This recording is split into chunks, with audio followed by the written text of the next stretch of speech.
Are you on a self-taught learning to draw journey? Are you watching lots of how to draw videos but wonder if you're getting the most benefit from them that perhaps you might get? It could be the choice of videos you're watching, that they're simply not good teaching videos. There are good teaching videos and not so good teaching videos. And I have a few videos on what makes a good teaching video if you're interested. But it could also be a very different reason. It could also be the way you're watching and interacting with the videos that you do watch, which perhaps is holding you back from improving and benefiting as much as you might. See, for the time you spend watching, you could be gaining much more than you're getting from that same video. And as a trained teacher, let me give you some tips based around the best way to learn new skills. And the first thing I want to stress is the important thing is to understand the why. Understanding the why is the most productive thing for an outcome of learning. Why is the artist doing this, doing that, drawing this line, or that one in this way with that pen? Why is he making the choices that he's making or she's making? Why are they thinking of this order rather than that order for drawing things? Understanding the why is key if we're to learn a new skill. If I copy something, all I learn to do is copying. But if I understand the why, then I can apply that reasoning, that process. I can use those skills to then draw anything at all myself, because the why can be applied to any drawing subject. So I need to pay attention to the why. And hopefully I'm watching a video where the why is given by the artist or the teacher. Otherwise, it's possibly one of those not so helpful teaching videos we mentioned at the start.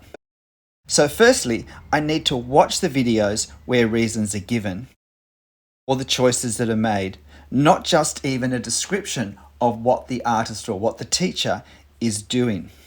Because if all I'm seeing or hearing is about a series of lines being put down on paper, then that's all I'll be able to do. Follow that particular process in that particular way and end up with that particular drawing. What I need to do is to be taught so I can understand the reasoning behind those lines. And my second point builds on that, and that's I need to focus on the reasons that the artist is giving and not on the drawing that's happening before my eyes. And good drawing videos often have at least somewhere in them a drawing to illustrate and encourage and inspire us. And especially if it's an impressive drawing that's taking place, I mustn't get distracted from hearing and understanding the reasoning that the artist is giving me, because I'm just impressed with seeing the drawing unfold. I'm watching this video, in the end, not to be entertained, though that's always nice, but to learn how to do it myself. So what I would recommend is to have a pen and a bit of paper where when you watch, you can jot down the key points about the reasoning that the artist gives. You can keep them in a notebook if you want, or not. You can throw the bit of paper out afterwards. But just writing down the points as a learning process will greatly increase your memory retention of them, even if you never look at them again. But of course, a notebook is a great thing to use and to have, because then you can look at them again. And reviewing things that we've written down and already looked at, already have reviewed, reviewing them again is again a very good way to consolidate learning. It's a very solid learning process technique. It will increase your retention much more. And the more we can remember the points that we've learned, the more chance we have of remembering them at the key time to put them into practice in our drawing. My next point is you must be able to see the reference image because it's such a key part of the learning process. If the teacher is explaining their reasons for their drawing process, order, types of marks they're making, whatever, then we can't make sense of that really without seeing what they're looking at, without seeing what they're considering, what their subject is.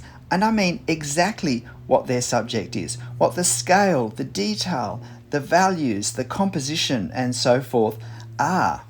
Otherwise, they're just saying things and I have no idea where it comes from. But if I can see the reference, if I can see the same reference they're seeing, it hugely amplifies my ability to understand their reasoning and then to see how they translate what they're seeing on the reference into marks on the paper at the end of then their reasoning, their thinking, their creative processes.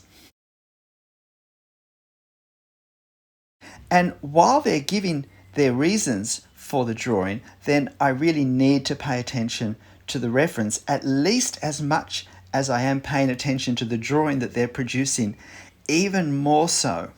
You see, it's so easy to focus on the drawing, and while we're still listening to the reasoning and the explanation, to see it in the context of the drawing they're producing, rather than seeing it in the context of the reference, which is the start point of all of it, which is the provoking point, and which is going to be the start point for me when I go to draw from a reference photo.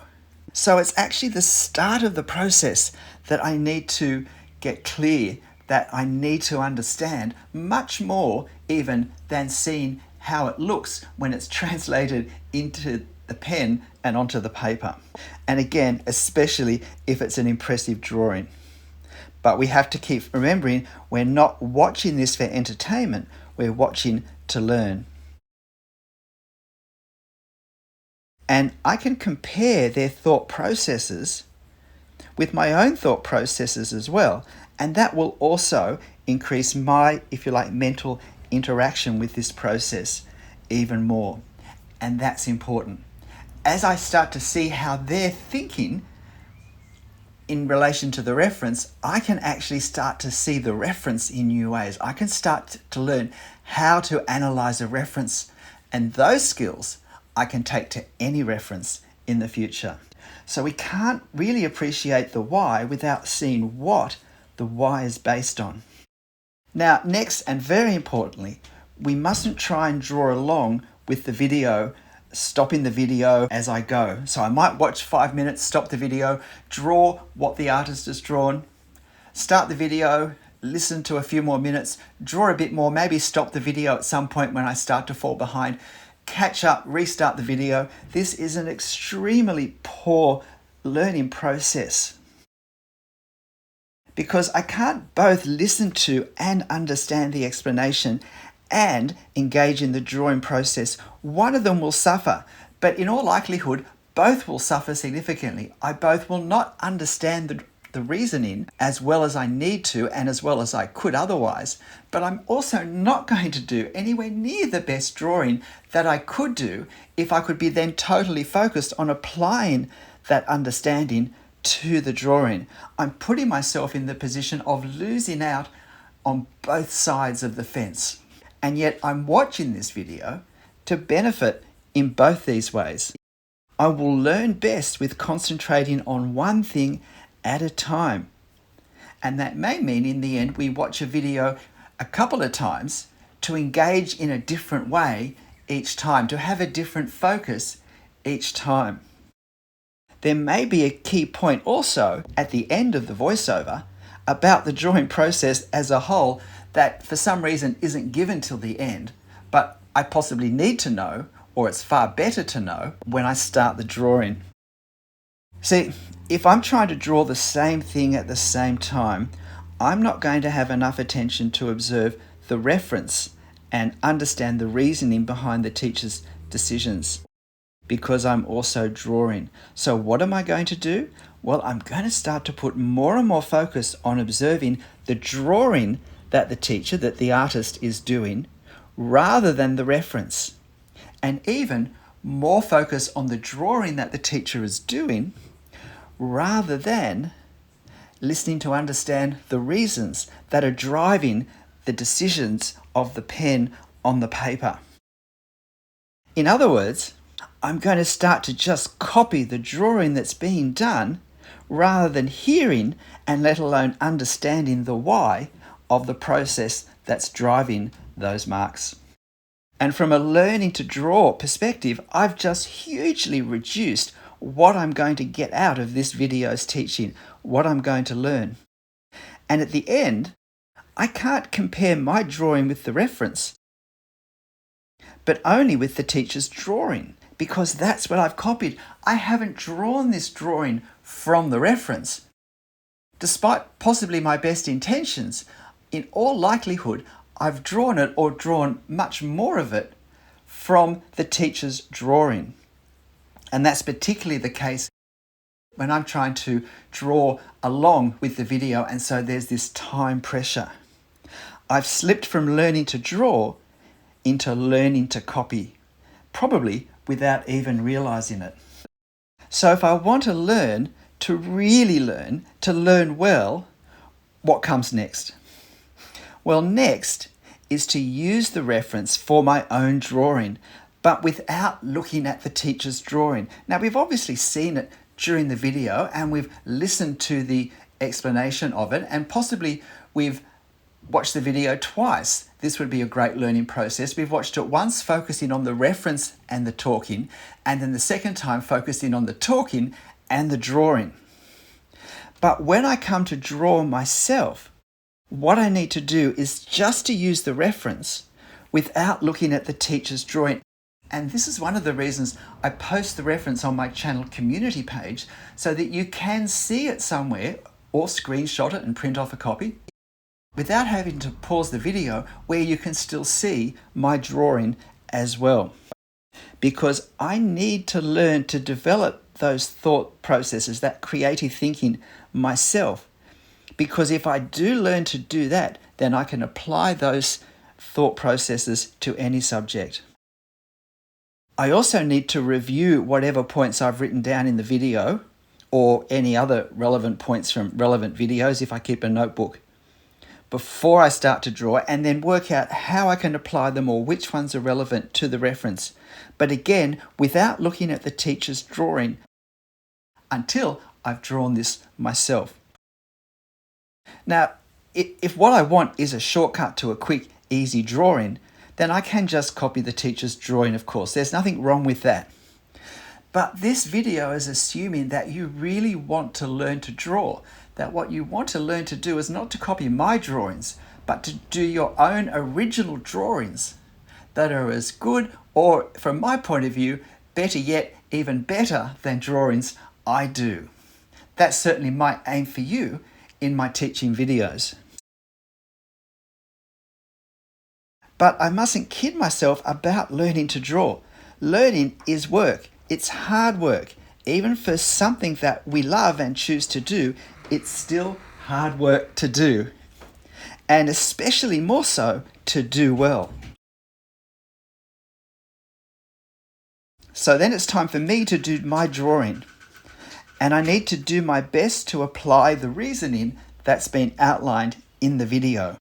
I do my drawing, and then I compare my drawing with the teacher's drawing, and I especially look for the differences. What are they? Why are they? Are they things that possibly I've got wrong? Have I got angles wrong, or I haven't understood things very well? Or are they simply different choices? But whichever they are, it's good to really concentrate on the differences, because this makes me focus on the creative choices I've made, lets me see strong ones and weak ones, and that's all valuable information when I go to draw again. And if I think I could now do better, having compared my drawing with the artist's drawing, now's the time to again put the artist's drawing away and to get the reference back again and to make another drawing from it, or similar reference photos to practice with. But repetition, some repetition certainly, is an extremely important and powerful learning technique. I need to remember it's about learning how to observe and thinking, about getting the visual information we need and working out how to represent on the paper what we're wanting to do to produce whatever effect, whether it's a realistic or a more abstract, whatever effect we're wanting to create from our reference. But this whole process is not about producing a quick artwork that's going to make me feel good and I can use to impress other people. A real learning process is work, even when it's a subject of joy for us. And if I want to maximize my learning, then I need to be in it for the long term with a process of engagement with videos and a process of doing my own artworks that will, in the longer term, take me to the place where I want to go. Not trying to find a shortcut with videos that are really just going to either entertain me or encourage me to produce quick copies that don't teach me the skills that I really do want to have. G'day, I'm Stephen Travers. Look, I hope this has been helpful for you. I hope my videos in some way lives up to the demands of what this video makes out a good teaching video needs so that you can engage with it to really maximize your learning from it. But look, whatever videos you watch and whatever you end up drawing and however you draw it, whatever process or techniques you use, keep making sure you have fun. I'll see you next time. Bye.